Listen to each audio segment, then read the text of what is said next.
The standard view based on fossil discoveries and genetic analysis has held that about 6 to 7 million years ago, a new kind of animal split from an ape-like ancestor and gave rise to other species upright like itself.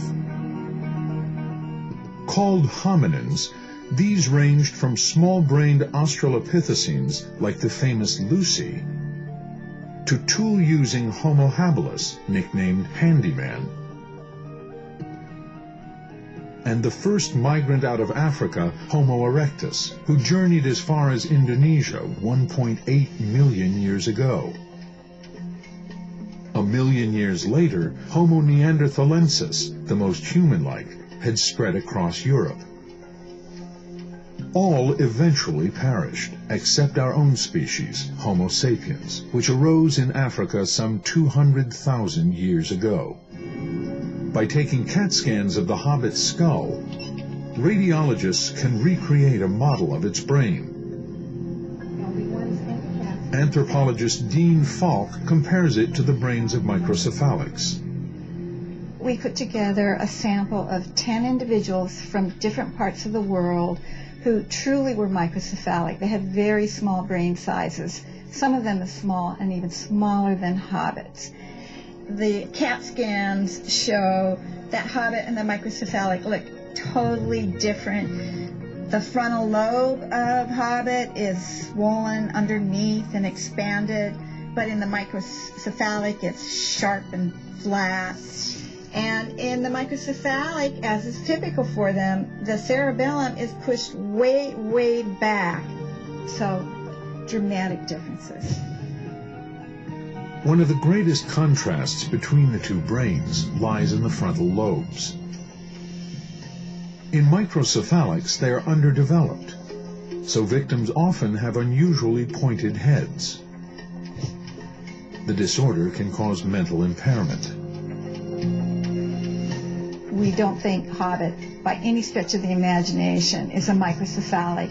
The brain shape is totally different. It's the right size, just totally the wrong shape. Paleoanthropologist Bill Jungers spent 2 years examining the hobbit. Yeah, there's some bumps and bruises. There's some little bony growths in some of the foot bones that indicate there could have been a slight trauma. But there's nothing about the skeleton that suggests that this was a sick hobbit. But could a small-brained hobbit have made the stone tools found at Liangbua? To many, they seem clearly the handiwork of larger-brained hominins. What's important is the brain and eye-hand coordination and the idea of making something. You have to select the specific kind of raw material. You have to prepare, really prepare this core or this pebble before you even begin knocking off the blades. If you prepare it right, you could just go like this, one after another. So the brain is the important element. One of the best ways to learn about stone tools is to go try to make them yourself. Now, Jat Miko and I have come down to the gravel bars of the Wei Wuchang to look at the problems that Homo floresiensis faced in producing pieces that she could use, small enough to carry, from these really quite large stones that are here on the gravel bar. So we're going to try it ourselves.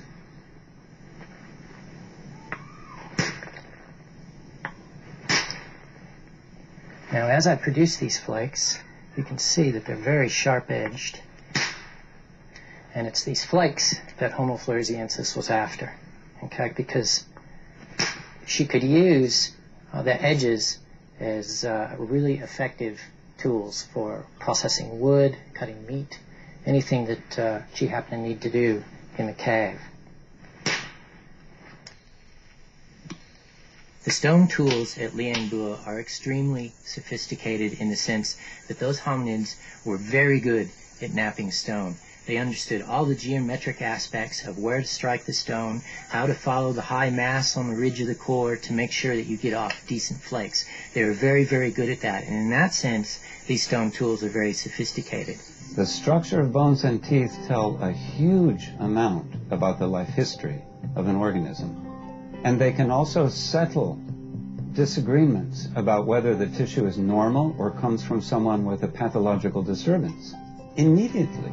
To use that term is a little awkward because Something about the teeth struck Bromwich. the teeth are nearly human in size, but the front to back dimension of every single tooth has been shortened to accommodate the much smaller jaw. There is no pathology that I'm aware of that so completely and utterly transforms every bit of the skeleton and every single tooth in the mouth. There just isn't one. To Bromwich, it seemed evident that evolution was at work, not disease.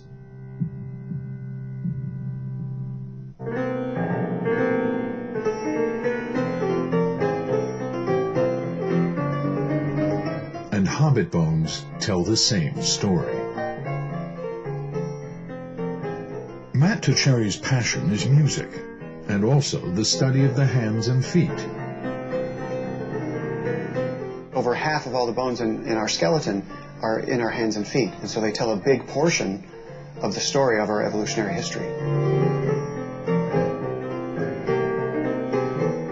Tocheri's specialty is the small bones of the wrist, the carpals, which reveal the changes in primate evolution over millions of years. You can imagine after spending 5 years of my life looking nothing but these wrist bones from humans, chimpanzees, gorillas, orangutans, baboons, you name it, plus all the hominin fossils that we have.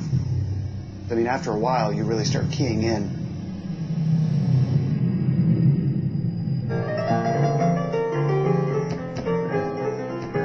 The human wrist differs dramatically from the wrists of our early ancestors and apes.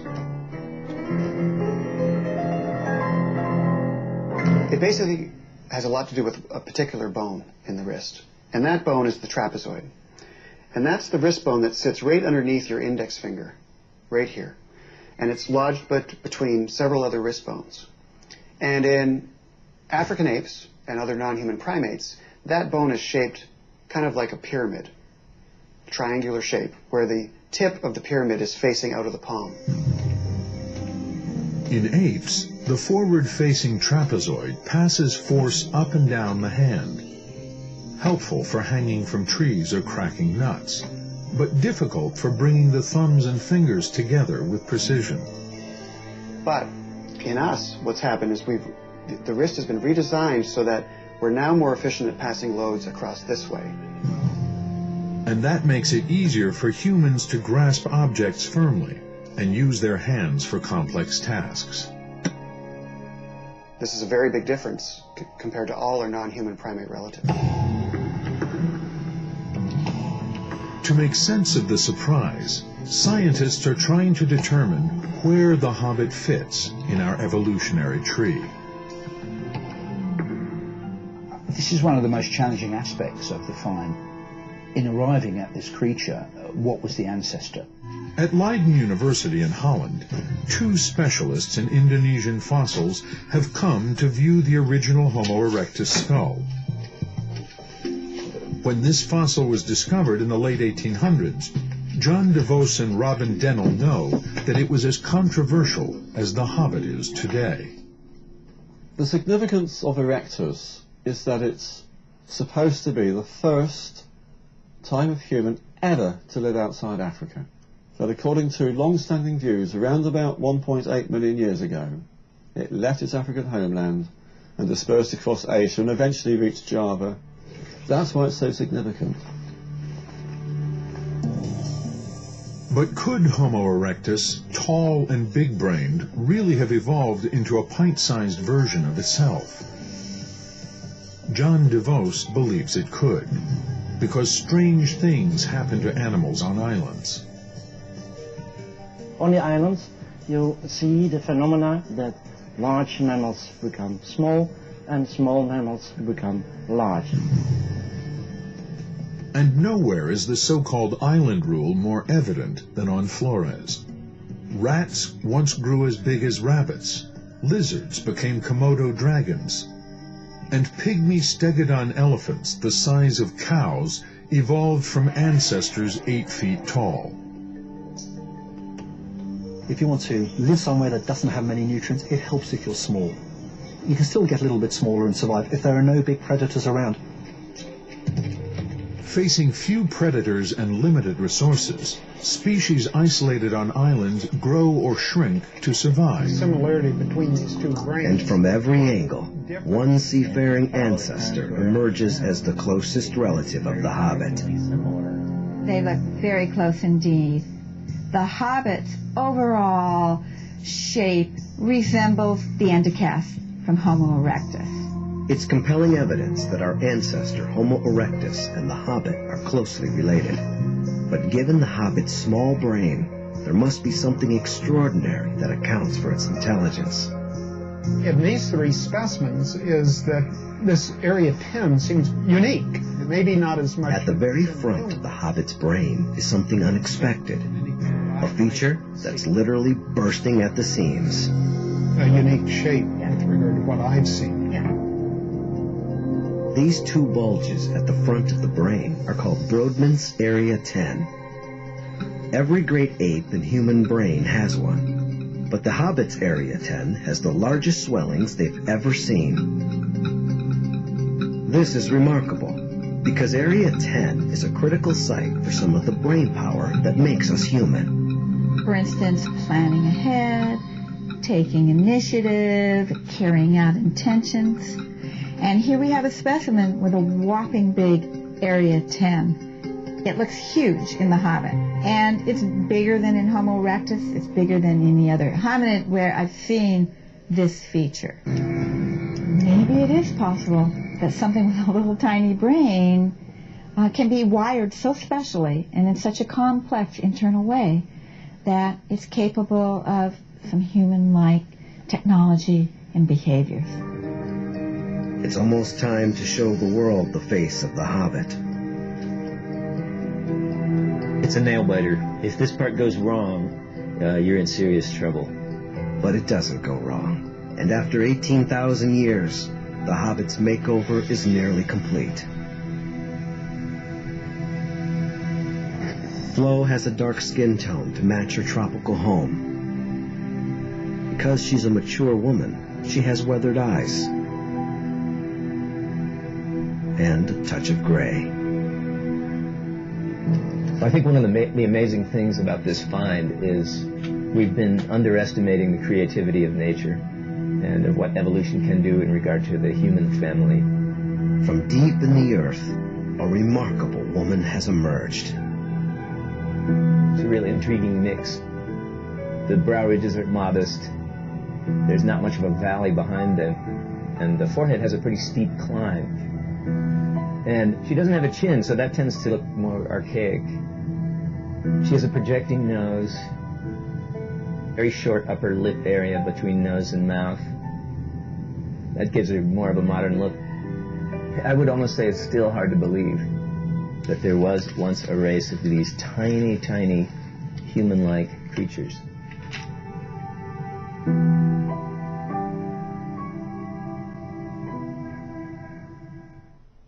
So Brodmann's Area 10 is pretty interesting. And if you'll see in that video, they have the Hobbit and Erectus cast next to each other, and that frontal area that is the same size even though the Hobbit is much smaller.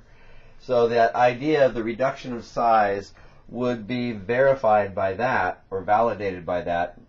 But I'm not saying that's what happened, but it's a possibility. So Homo floresiensis, hominid that shouldn't exist does. This is great. This is good information. When we have something that takes that board and knocks everything off of it and says, now you got to put everything back with the new information, it's progress. It's learning. Okay, watch part 2 of Becoming Human, and I'll talk to you soon. Any questions, comments, suggestions? Please let me know.